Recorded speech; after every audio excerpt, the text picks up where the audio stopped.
Good morning and welcome to Morning Moments. Thank you for joining us today. Today, I have somebody else from Heartbeat International. I had the vice president on, and now I get to go to the president. And the president of Heartbeat International, Jarrell Godsey, welcome to Morning Moments. Great to be with you, Andy.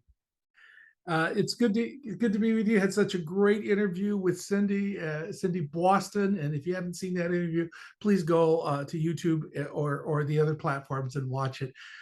Today, I'm going to ask Jarrell the same question I ask everybody. Tell me, what do you do, and why do you do it? Well, I work in pregnancy help. I work with Heartbeat International, of course. I've been involved in the pregnancy help movement now for 30 years, actually just a little more than 30 years.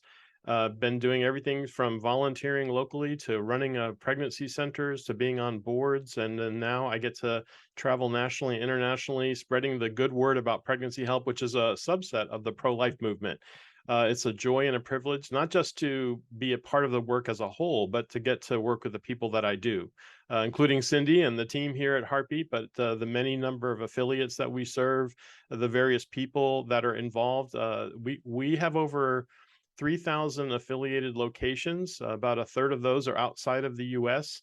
And Andy, everywhere I go, whenever I get to travel, one of the most, what I think is a benefit of working and doing what I do is getting to visit and meet with those who are passionate about this work, who are, whether they're doing it as a paid staff member or a volunteer that has a regular schedule, or they're board members or their supporters. I get the privilege of working and visiting with people who God has called into this ministry. And that's a blessing, and it's an honor for me.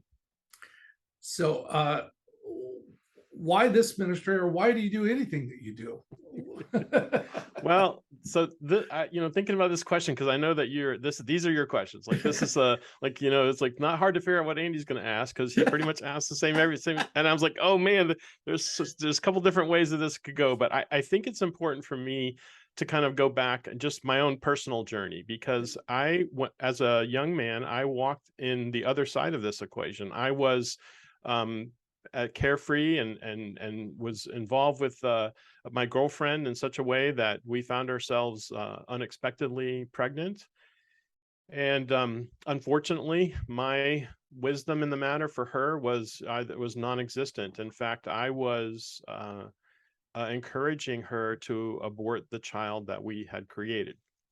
And this occurs in a time where, obviously I am young. I'm really being more selfish about my own path forward, as well as to some degree her path forward, thinking that this is a true for so many people, that they face something that they think, well, a pregnancy and a child is going to ruin or change my future.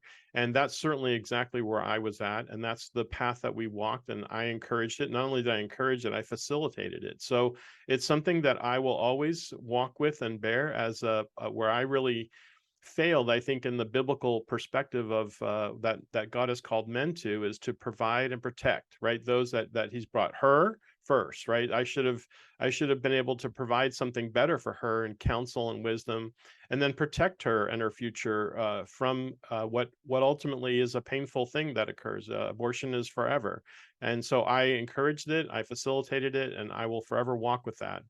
But God didn't leave me there in that. And this actually all occurred before I really had stepped into kind of a true and active faith. I had a history of being in church here and there. I wasn't raised in a particularly Christian home, but I had been in church, had some knowledge of it. But it was about a year and a half to 2 years later that I found myself in a place where God spoke to me almost audibly. I was I was out, playing football on Sunday morning at 10 o'clock, which I did, by the way, religiously. I grew up in Florida, and we can do it there pretty much year round. And he literally spoke to me and had me get back to church. And long story short, I did that and got connected, got involved, and I was sitting in this little church, and this pastor who came from some other state, he came from far away, and he was preaching. Now, I didn't know he came with an agenda, right? He was an agenda. He actually was very passionate about this particular subject, the subject of life. And he began speaking, and he said something. Now, I don't know about you. This is a little church. I know that no one else does this, that no one else kind of thinks speaking back to the person that's speaking from the pulpit, but I did that day, in my mind. So he said this. He said, "Abortion is not uh, a social issue," and I'm like, okay, like I don't know much, but I think it's pretty social. And then he said this, "Abortion is not a political issue." I'm like, what are you talking about? Like in my mind, I'm not arguing with him, out loud, but in my mind, I'm saying, well, of course it's political. But he said those things to say this, and this is what has stuck with me for so many years now. He said, "Abortion is a gospel issue." And Andy, right in that moment, I was penetrated on multiple levels, but two primary ones. The first and foremost was my own culpability for my actions related to my own child and the death of that child. I was just immediately undone, like I was Isaiah in that moment, like, Lord, I am undone because of my own sin in this matter. And I can tell you, like, I just remember, and even every time I recount the story, I can remember feeling like this wave of chills just run up and down my spine because of my own involvement in that issue and my own failure and my own failing in that issue. And yet at the same time, I felt the sense that God was speaking this. So there was something about this that was also helpful in that sense of not just reckoning with this sin, but realizing that God was calling it out for a purpose. Now, I'll get to where I walked with in a minute, but the other thing that occurred to me was he is so right. The abortion is a gospel issue. The God is the creator of life. He is the now all of these things that I had come to understand in recent my recent time of engaging the gospel, the Bible, the truth. Suddenly it occurred to me like this was not just some random evolutionary event. This was the gift of life that God had given. And in doing that, I realized that this is an issue that is the greatest moral imperative of our time, right? I was familiar with the Civil War, I was familiar with the civil rights, familiar with, of course, the Nazis and the Holocaust, the final solution.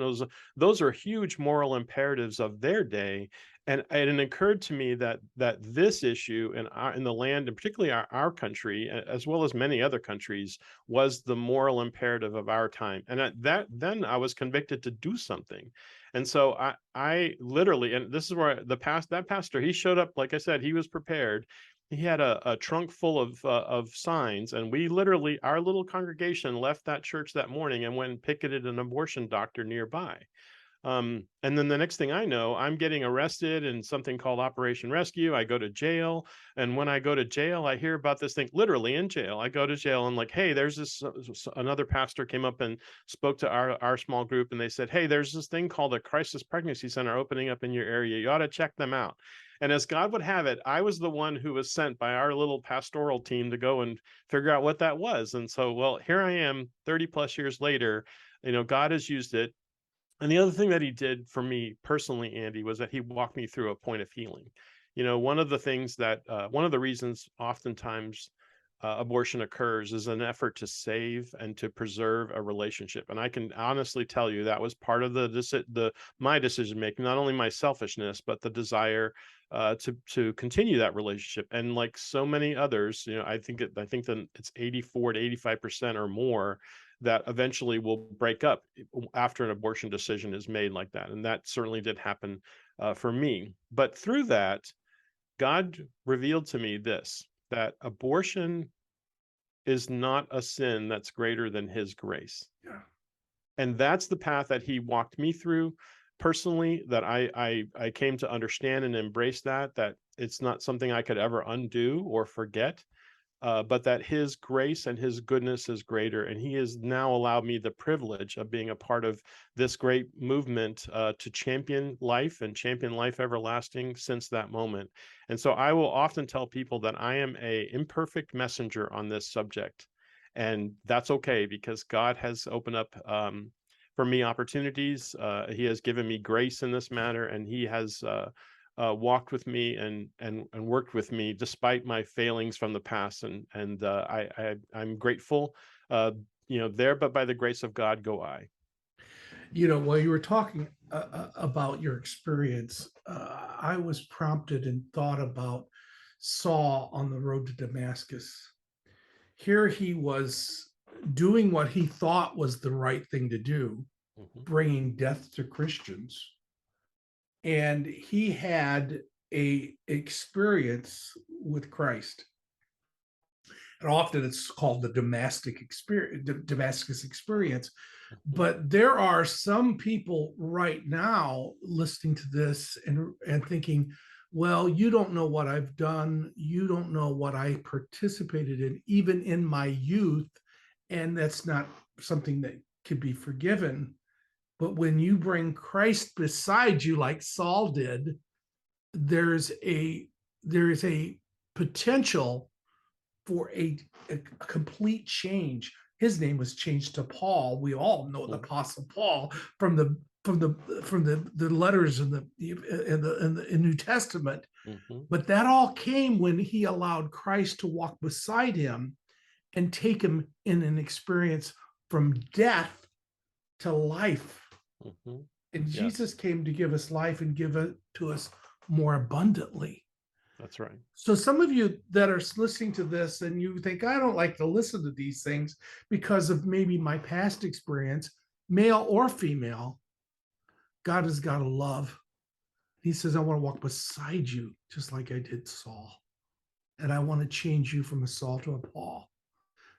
Some of you are listening to this and you're shaken right now, just like my brother was shaken in that experience in the service. God's knocking on your door. And and if you want to contact their organization and just say, I want to come to Christ, or contact me, either one of us would be glad to talk to you about that.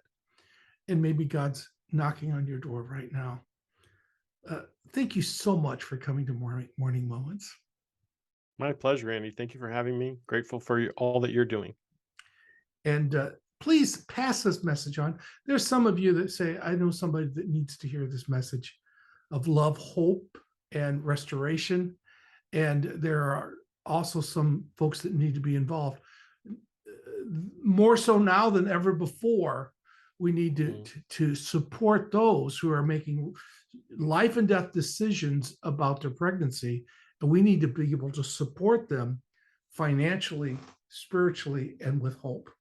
Thank you so much for joining us. And please keep coming back. And if you would, take a few moments and pray for Jarrell just as soon as this interview is over, that God would continue to use him nationally and internationally, that God would just bless him, because Jarrell needs your prayers, and you need the practice, folks. So pray that God would bless him. Thank you so much for joining us for Morning Moments, and please keep coming back, and may God richly bless you.